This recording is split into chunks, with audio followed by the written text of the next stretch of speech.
Hey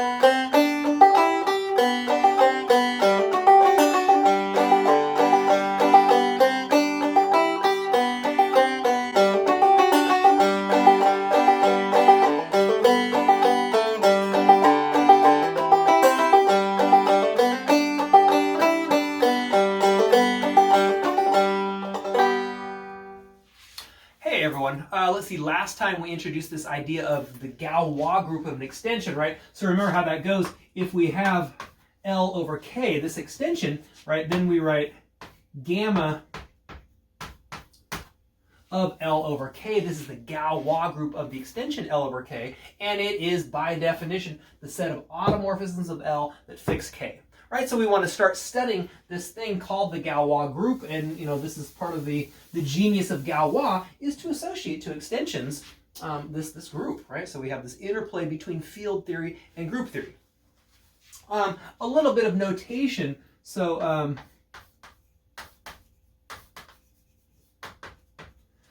let's say that we have an extension, and I want to use a different letter now. So for the extension L over M. Right, so anytime if we have a subfield of L, what we're going to do, and in fact, I want it to really be, well, that's fine. Okay, so what we're going to write is gamma of M is equal to the Galois group of L over M. All right, so gamma of M, gamma for a group, of course.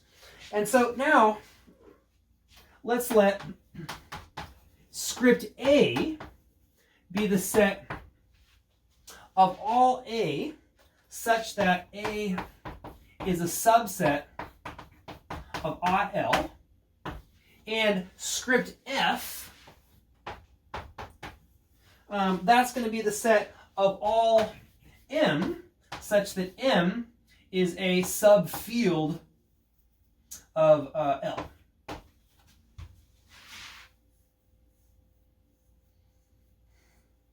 Okay, so we've got subsets of the automorphism group of L. That's take all of those together. That's the set script A. Then we've got the subfields of L. Right. That's the set script F. Now, so now notice what we have. Remember we had phi yesterday. That was the fixed field of A. And so here's what we have now. We can view phi as a function that takes to each, what does it do? It associates to each script A, element of script A. So it'll be phi from script A to script F. And how does this work? Right? It takes an A and associates to it phi of A.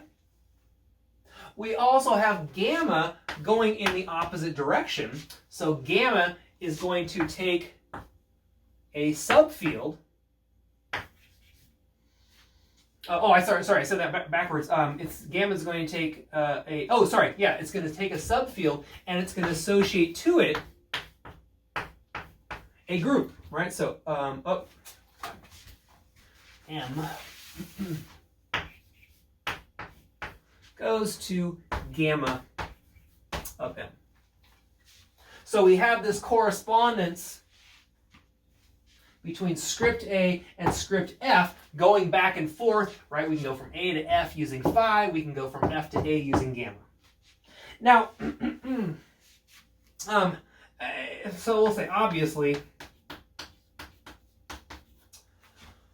phi and gamma are not inverses. For example, gamma is not onto, right? Because script A is the set of all subsets of aught L, not necessarily groups, right? So there are subsets of aught L that are not groups, and so certainly then gamma cannot be onto the set of all subsets. And so gamma is not onto is just one reason why not. But let's see what we can say about this correspondence. They're not inverses, but there's going to be some connections. They're not quite inverses, maybe is the way to say it. So I'm going to write down a couple of observations first.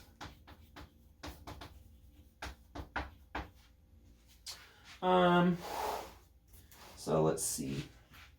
So the first one, let's let capital A be an element of script A. Now if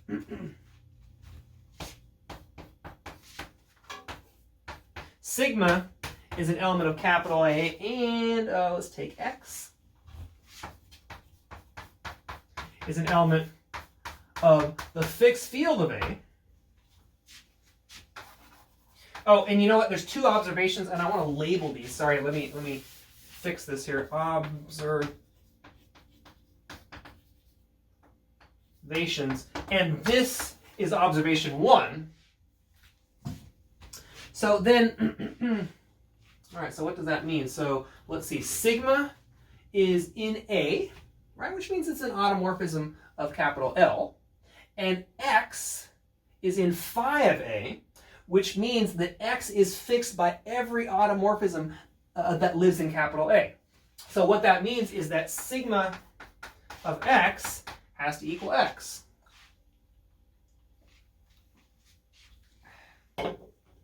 And so, you get this right here. Sigma is an element, so sigma is an automorphism of L that fixes every element of phi of A. Is that how I want to say it? Yeah. In other words, okay, so let me write it in symbols. Sigma is an element of gamma of L over phi of A.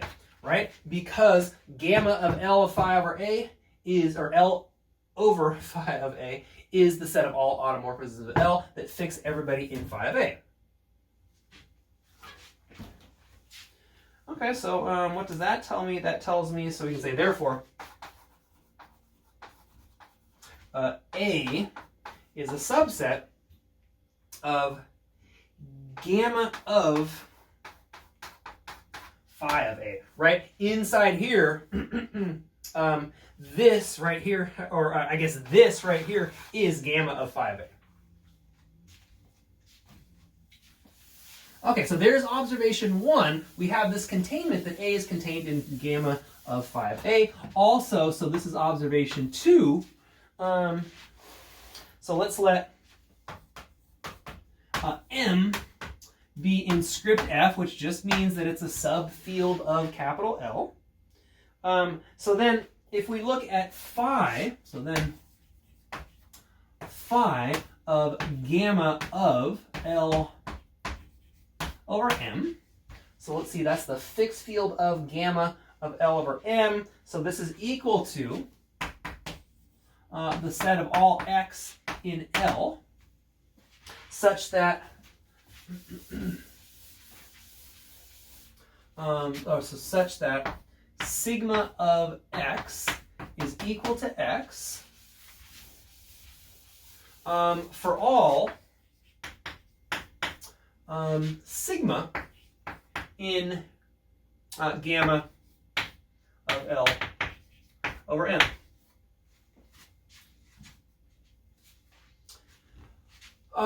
Okay, so what does this tell us then? So it follows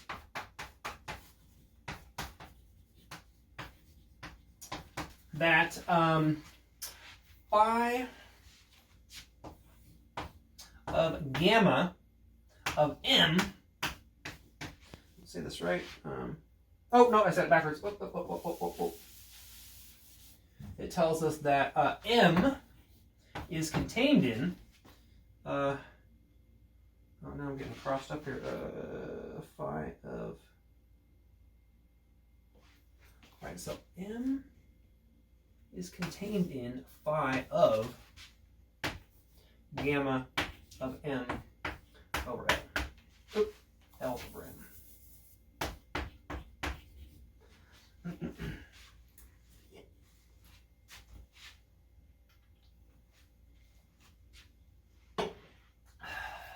Right, let me just, now I'm confusing myself. Okay, so let's see if why is this true? So if I pick somebody in M, and so then what we're saying is that it's fixed by, oh, yeah.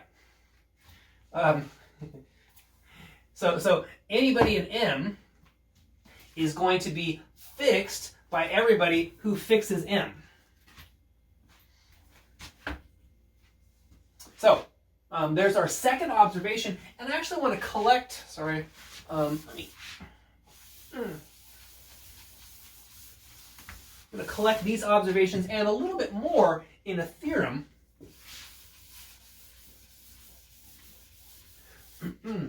So this is going to be our first theorem of the chapter. So this is theorem 5.1.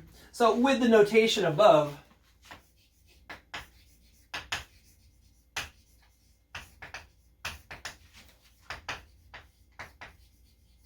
meaning we've got script A and script F.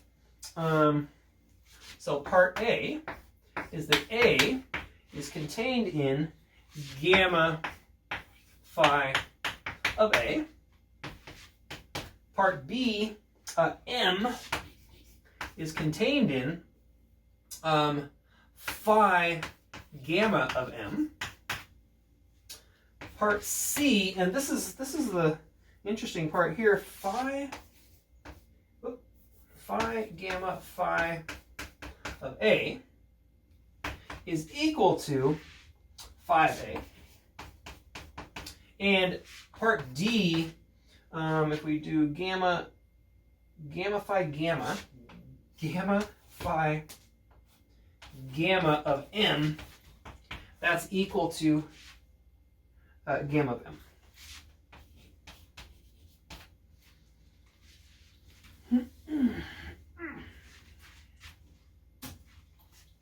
Okay, so we need to prove this.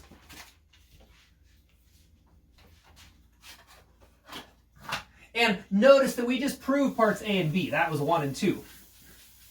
So for the proof, A and B are observations 1 and 2 above. Okay, so now let's look at part C.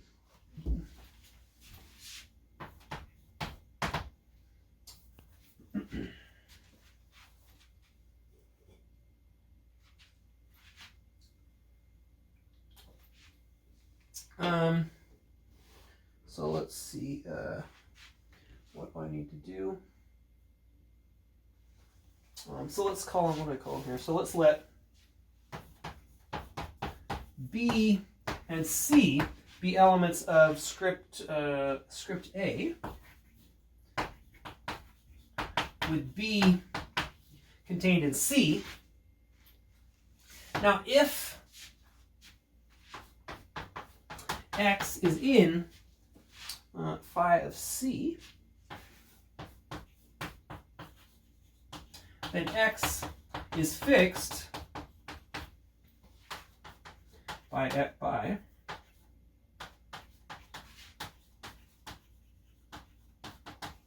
every element of capital C by definition. So it follows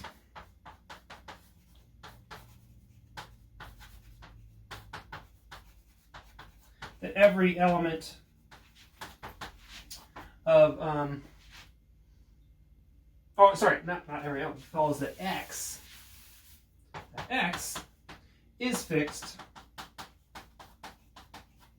by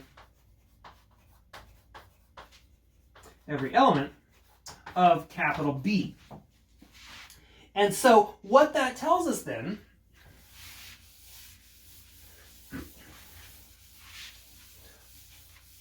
So let's see what we just said there. If you are fixed by every element of C, and you have B contained in there, then of course you're fixed by every element of B. So it follows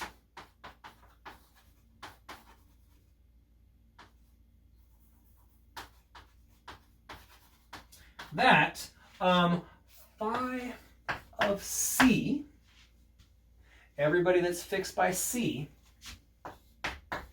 is somebody that's fixed by the elements of B. Right? So notice then that this inclusion reverses itself. So phi of C is contained in phi of B.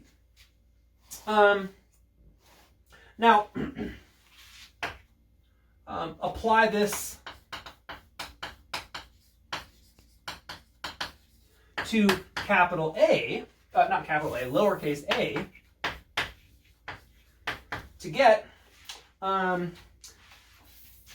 phi gamma phi of A is contained in phi of A. Now, the reverse inclusion is just automatic set theoretically. So the reverse inclusion, right? If you are fixed by everybody in A, then you are fixed, how do I want to say this? Then, oh, how do I have to say this now? So let me come to that, right?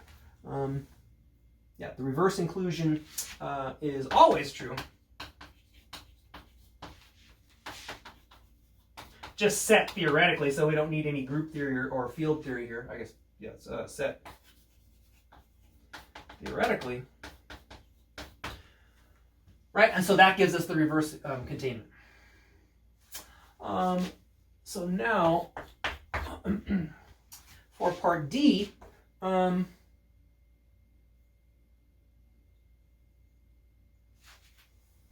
so let's choose, I call it P and Q, so let's let P and Q be elements of script F.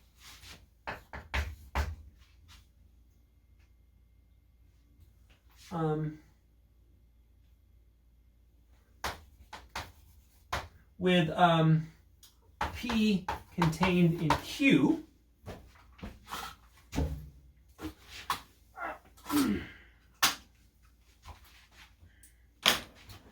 And then, so let's say, and let sigma be in, so it's going to be just gamma of Q, which is capital gamma of L over Q. Oh, Q.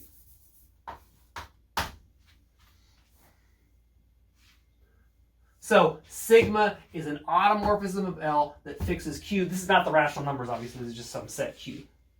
So then sigma fixes every element of capital Q. In particular, because it fixes every element of Q, it has to fix everybody in P because P is contained in Q. So in particular, sigma fixes every element of capital P. Now, what does that tell us? So sigma is an element of gamma of L over P. So what does that tell us? So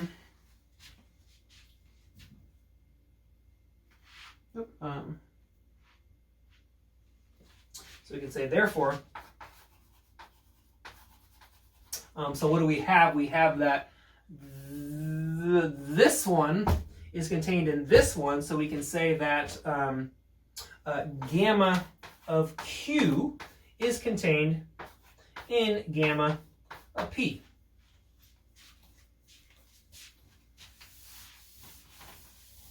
And so now if we apply part B, so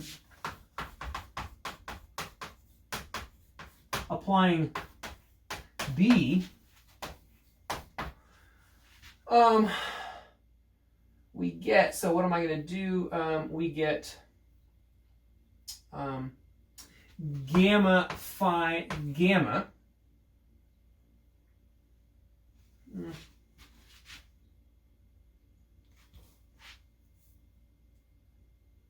gamma phi gamma of M contained in gamma of M.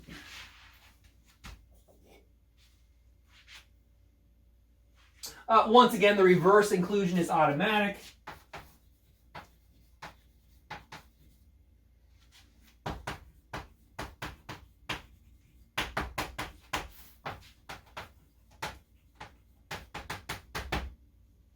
Right, just by set theoretic reasons, and so that completes the proof.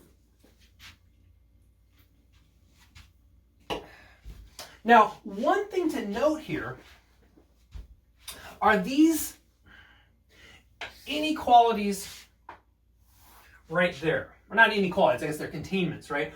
But what we get from these proofs, so this is an important fact, so note from the proofs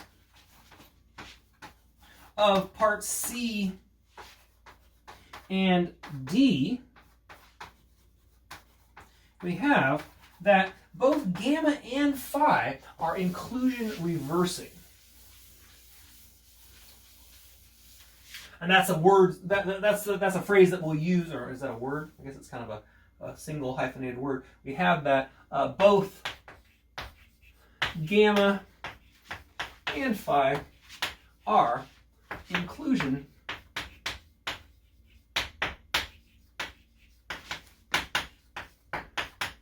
reversing. So that's kind of a big deal.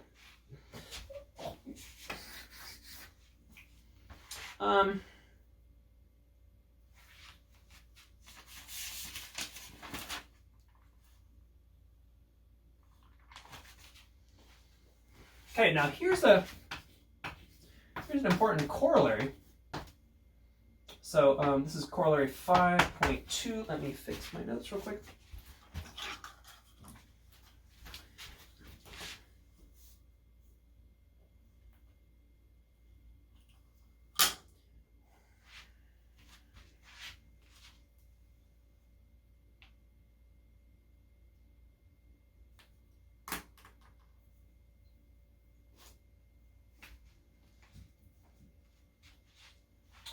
Okay, so corollary 5.2 goes like this. If A is an element of script A, then phi of A is equal to phi of the subgroup generated by A. Remember, A is just some subset of the automorphism group, and so we can look at the subgroup generated by that subset. And so the proof goes like this. So since A is contained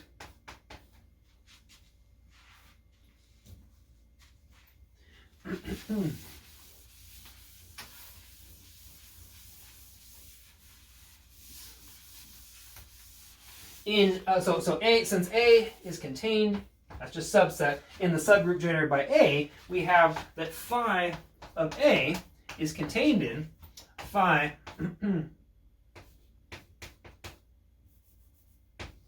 of the subgroup generated by A. All right, that's just set theory right there, right? Nothing, I mean, anytime you have this and you have a function, when you apply it, you get containment in this direction. On the other hand, then if we use the inclusion reversing aspect, so by the inclusion reversing property, we get that phi of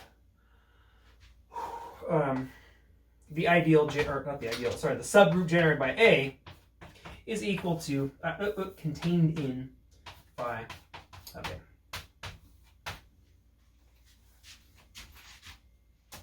So, okay. The fixed field of a set is exactly equal to the fixed field of the subgroup generated by that set. And so this actually gives us a simplification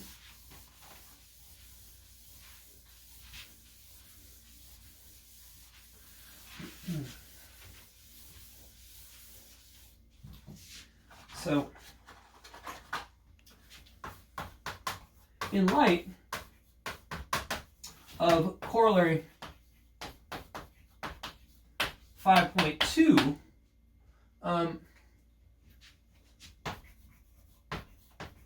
we can replace script A. Remember, script A is the set of all subsets of ought L.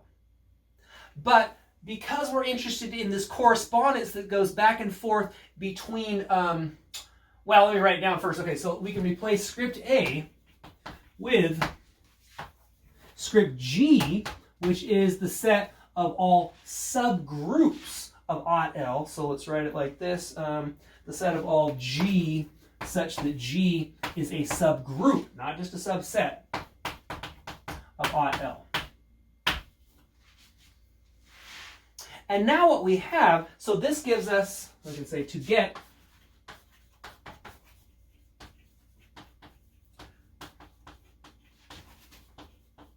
the correspondence now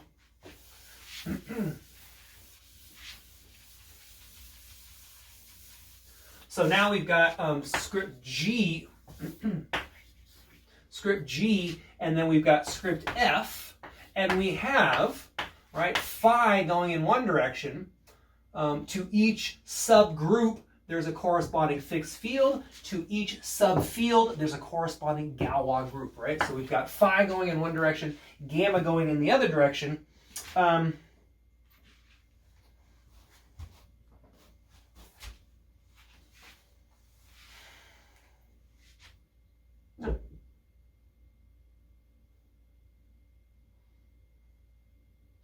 And so we're going to just ignore that script A from now on, right? We're going to work with this script G, this script A, and in some sense, you can view Galois theory as trying to answer the question, under what circumstances, under what conditions are these two maps inverses of each other?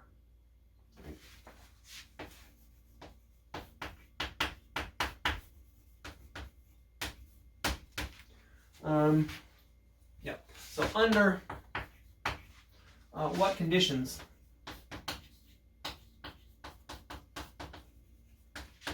are gamma and phi inverses?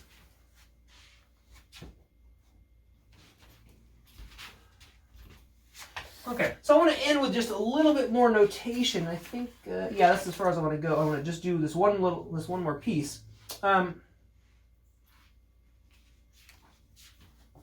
It's really, yeah, it really is just notation. So given, right, some field L, so given a field capital L and a non-empty set, so a empty set capital S, we can look at the set, so this is the set L raised to the S. Right, now this is just notation. This denotes the set of all functions from S into L. Right, so this is the set L raised to the S of functions from S into L. So the set LS of all functions from S into L, it turns out this is actually a vector space. So this is an L vector space under the operations of usual scalar multiplication and addition of functions. So under alpha f of little s equals alpha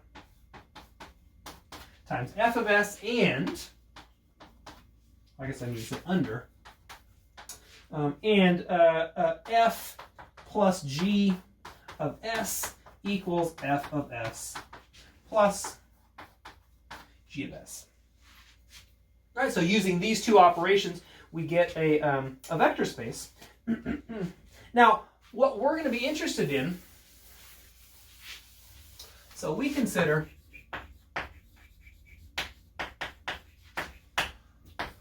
the vector space L raised to the G, where G is a subgroup of L.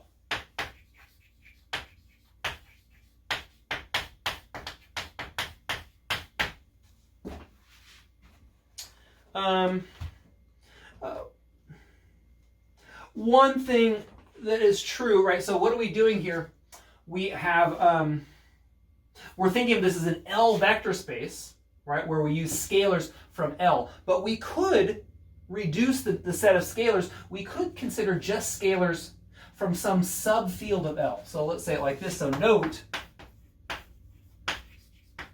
that if M is a subfield of L, then L to the G is also an M vector space. In particular,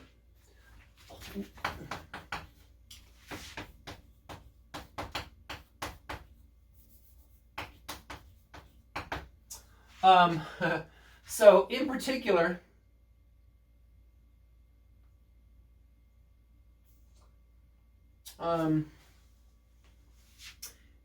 L to the G is, so we can do this for any subspace, or sorry, any subfield. So it is a phi, or is a phi of G.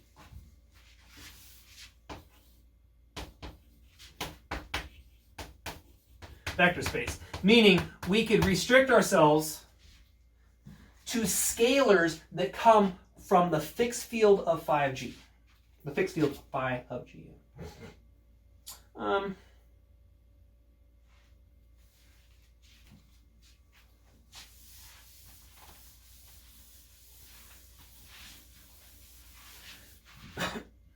Now, given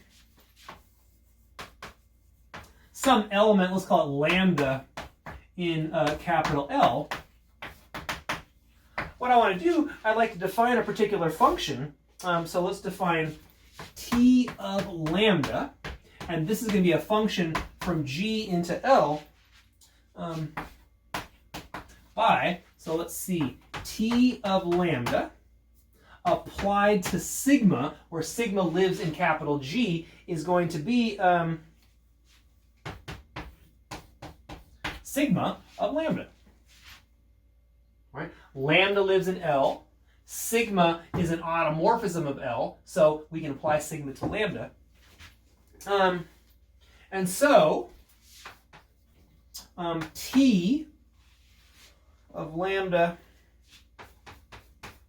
is an element of this vector space L of G.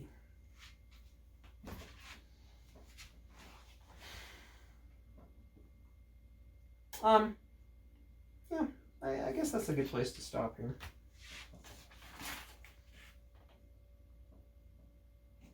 Yeah, because we have a fairly hard theorem to prove next. So I think I'm going to stop right here. But we will use this notation. So we'll pick up with this, and I'm going to use this function notation right here, t of lambda, right? So there's nothing high-powered going on here. Every time we have an element of the field and some subgroup, right, we can define this function t sub lambda from G into L. Okay, see you next time.